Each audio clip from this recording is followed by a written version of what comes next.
आत्मीय भाइयों एवं बहनों,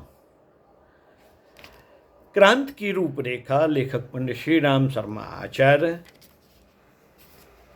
आपको पढ़कर सुनाते हैं।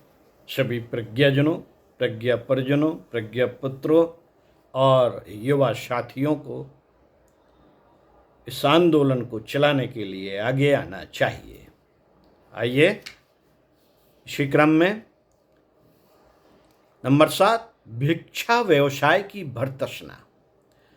समर्थ व्यक्ति के लिए भिक्षा मांगना उसके आत्म गौरव और स्वाभिमान के सर्वथा विरुद्ध है। आत्मगौरव खोकर मनुष्य पतन की ओर ही चलता है। खेद है कि भारतवर्ष में यह वृत्ति बुरी तरह बढ़ी है और उसके कारण असंख्य लोगों का मानसिक स्तर अधोगामी बना है। जो लोग सर्वथा अपंग असमर्थ हैं, जिनके परिजन या सहायक नहीं, उनकी आजीविका का प्रबंध सरकार को या समाज के दान से संस्थानों को स्वयं करना चाहिए, जिससे इन अपंग लोगों को बार बार हाथ पसार कर अपना स्वाभिमान न खोना पड़े और बचे हुए समय में वे कोई उपयोगी कार्य कर सकें।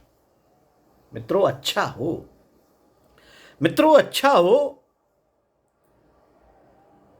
ऐसी अपंग संस्थाएं जगह जगह खुल जाएं और उदार लोग उन्हीं के माध्यम से वास्तविक दीन दुखियों की सहायता करें।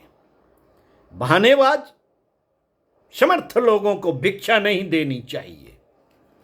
इससे आलस्य और प्रमाद बढ़ता है, जनता को आवश्यक भार सहना पड़ता है।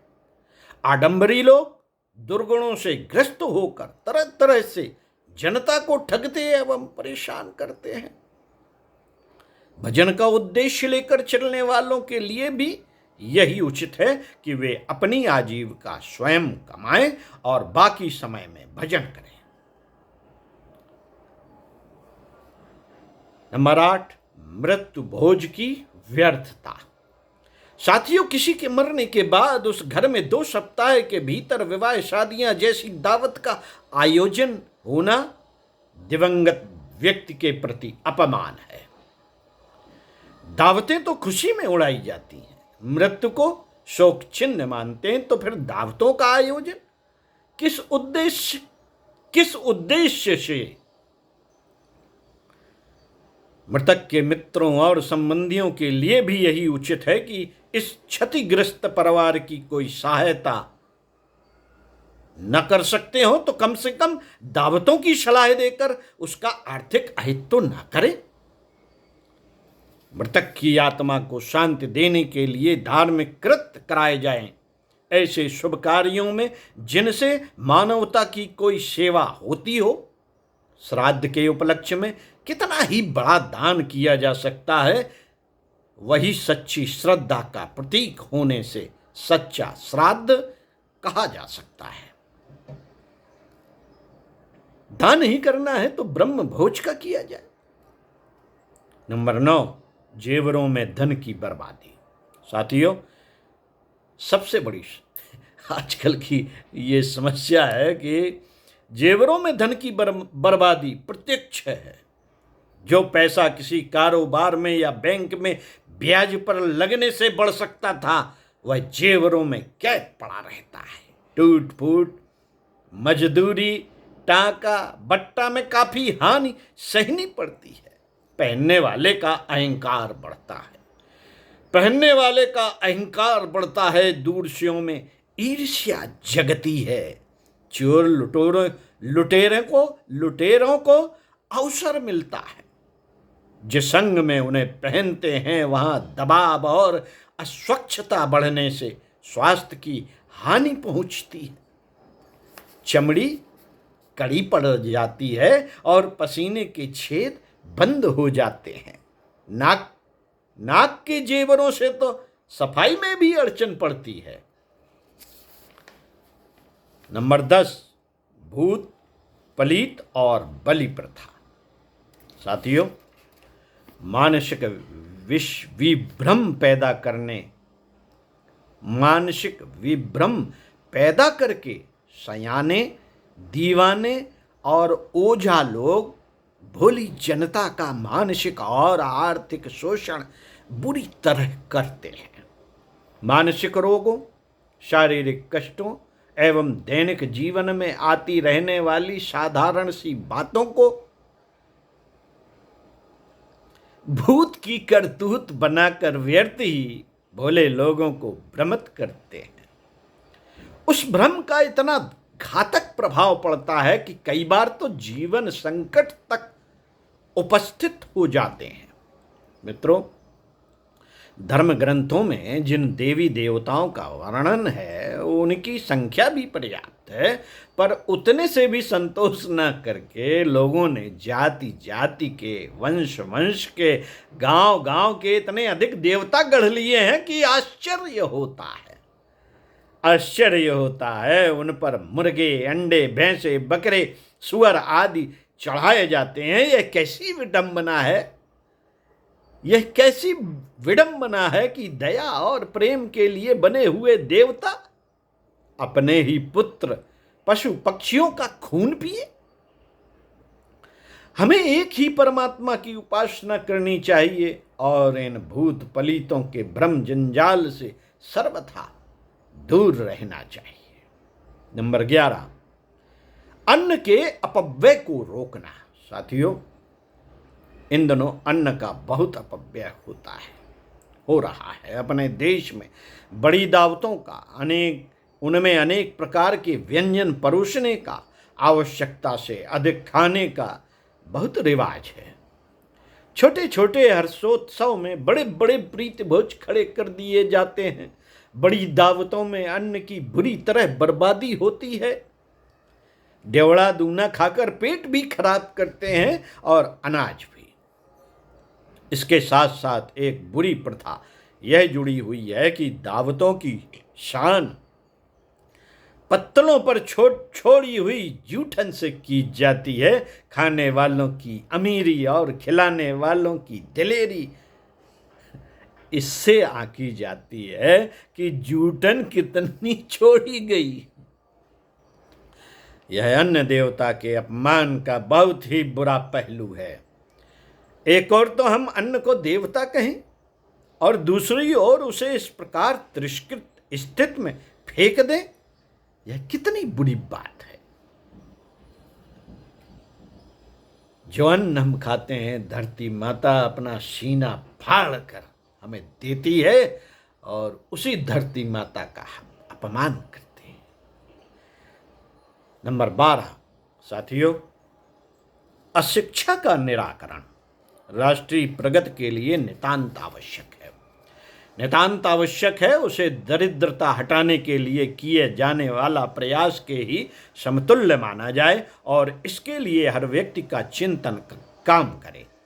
उत्साह की प्रत्येक उमंग सक्रिय प्रयास में बदले तभी काम चलेगा। इस प्रयोजन को पूरा करने में सरकारी और गैर सरकारी क्षेत्र पूरी तरह जुट जाएं, एक दूसरे का भी पूरा सहयोग करें तो समय की अति महत्वपूर्ण आवश्यकता को सरलता पूर्वक पूरा किया जा सकता है। साथियों, प्रौढ़ व्यक्ति जो प्रौढ़ अशिक्षितों में से अधिकांश आजीविका उपार्जन में व्यस्त होते हैं। इसलिए उनके अवकाश के समय ही शिक्षा व्यवस्था की बात सोची जा सकती है। पुरुषों के लिए वह समय रात्रि का ही हो सकता है। उनके लिए प्रौढ़ रात्रि पाठशालाओं का प्रबंध होना चाहिए। महिलाओं के भोजन बनाने एवं अन्य गृह कार्यों से थोड़ी सी फुर्सत पाने का समय तीसरे पहर का है। उनके लिए प्रौढ़ महिला पाठशालाएं मध्याह्न में 2 से 5 बजे के बीच में 3 घंटे को चल सकती हैं। प्रौढ़ों के लिए रात्रि को 7 से 10 बजे तक का समय उपयुक्त रह सकता है। जहाँ 3 घंटे का समय न निकले वहाँ उसे 2.5 से 2 घंटे का भी किया जा सकता है। सर्दियों और गर्मियों में दिन छोटे बड़े होते हैं, तदनुसार इन पाठशालाओं का समय भी आगे पीछे होता रह सकता है। नंबर 13, जनसंख्या वृद्धि पर नियंत्रण। आत्मीय भाइयों एवं बहनों, अंधाधुंध बच्चे पैदा करने और परिवार बढ़ाने का सामूहिक दुष्परिणाम आज सबके सामने है। सबके सामने है स्वास्थ्य की समस्या, शिक्षा की समस्या, निवास की समस्या से क्या व्यक्ति, क्या समाज और क्या राष्ट्र अब अगणित समस्याओं से ग्रस्त है। चैन तो किसी को है ही नहीं, किसी को चैन नहीं। कोई बीमारी से परेशान, किसी का घर नहीं बना। बेरोक टोक बढ़ रही आबादी ने आज मनुष्य का संपूर्ण जीवन अस्त व्यस्त कर दिया, फिर भी आबादी उसी रफ्तार से बढ़ती जा रही है। साथियों, अपने व्यक्तिगत, समाज, राष्ट्र और विश्व हित की दृष्टि से जनसंख्या को सीमित एवं नियंत्रित रखा जाना आवश्यक है, अन्यथा प्रकृति को विवश होकर ध्वंसात्मक कार्य करना पड़ेगा। देखा नहीं आपने, प्रकृति ने ही तो ध्वंसात्मक कार्य किया है अभी विगत वर्षों में। अभी भी संभावना है कि जनसंख्या नियंत्रण के लिए प्रकृति और भी कुछ कर सकती है। भुखमरी, अकाल, महंगाई, भ्रष्टाचार, युद्ध आदि उसी के अभिशाप हैं। संसार को नियमित रखने के लिए प्रकृति जोर मारती है तो उससे विनाश के ही लक्षण दिखाई देते हैं। साथियों, इसलिए मनुष्य स्वयं उस समस्या को सुधारने का प्रयत्न करे। यह सबसे अच्छी बात और फायदे की बात हो सकती है। आज की स्थिति में यह बहुत आवश्यक हो गया है कि जनसंख्या की वृद्धि रोकने के लिए कुछ किया जाए। अन्य जो भी साधन है उन्हें हम बुरा नहीं बताते, किंतु एक बात विश्वास पूर्वक कही जा सकती है कि जनसंख्या बढ़ाने के अपराधी हम स्वयं हैं। हम स्वयं हैं, परिस्थितियां नहीं। इसलिए यह प्रयत्न भी हमें ही करना होगा। समाज में अवांछनीयता कम और उत्कृष्टता अधिक है, तभी तो यह संसार अब तक जीवित है। यदि पाप अधिक और पुण्य स्वल्प रहा होता तो अब तक यह दुनिया शमशान बन गई होती। तब यहां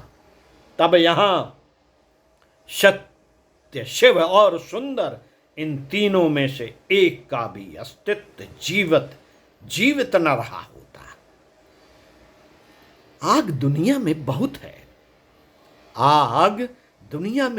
है, पर पानी से अधिक नहीं। इतने पर भी हम देखते हैं कि अनाचार घटता नहीं, बढ़ता ही जाता है। सरकारी प्रयत्न रोकथाम के लिए काफी बढ़ाए गए हैं, पर उनकी पकड़ में दुष्टता की पूंछ भर आती है। आश्चर्य इस बात का है कि सज्जनता का स्पष्ट बहुमत होते हुए भी दुष्टता क्यों पनपती और फलती फूलती चली जाती है। रोकथाम की सार्वजनीन आकांक्षा क्यों फलवती नहीं होती। असुरता की शक्ति क्यों अजेय बनती जा रही है। देवत्व उसके आगे पराजित होता और हारता, झक मारता क्यों दिखाई देता है। साथियों, विचार करने पर स्पष्ट होता है कि पाप शक्ति स्वल्प है। बलवान चोर घर में घुसे और घर मालिकों में से कुछ स्त्री बच्चे जग पड़े, कुत्ते भौंकने लगे तो उन्हें तत्काल उल्टे पैरों भागना पड़ता है। स्पष्ट है पाप अत्यंत दुर्बल होता है। प्रकारांतर से दुर्बलता ही निकृष्टता के रूप में परिणत होती है। सत्य में 1000 हाथी के बराबर बल बताया गया है। जनमानस में से उस रोष आक्रोश का, शौर्य साहस का अस्तित्व मिटा नहीं तो घट अवश्य गया है, जिसमें अनीत की चुनौती स्वीकार करने की तेजस्विता विद्यमान रहती है। इस कसौटी पर औसत आदमी बड़ा डरपोक, कायर, दब्बू, संकोची, पलायनवादी और कुछ वैसा ही बन जाता है जैसा कि गीता का विवादग्रस्त अर्जुन था गीता में। उसमें रोष आक्रोश उत्पन्न करने के लिए भगवान को गीता सुनानी पड़ी और अपने प्राण प्रिय मित्र को क्लीब, क्षुद्र, दुर्बल, अनार्य आदि एक से एक कड़ी गालियों की झड़ी लगाने की आवश्यकता अनुभव हुई। साथियों, अर्जुन समझौतावादी, संतोषी प्रकृति का और सज्जन दिखता है। वह क्षमा करने, संतोष रखने की नीति अपनाना चाहता है और भीख आदि के सहारे संतुष्ट रहना चाहता है। युद्ध का कटु प्रसंग उसे अच्छा नहीं लगा। आज हम सब की मनः स्थिति ऐसी ही हो गई है कि झगड़े में न पड़ने, किसी तरह झंझट काट लेने, अनाचार से निगाह चुरा लेने की बात में ही भलाई देखते हैं।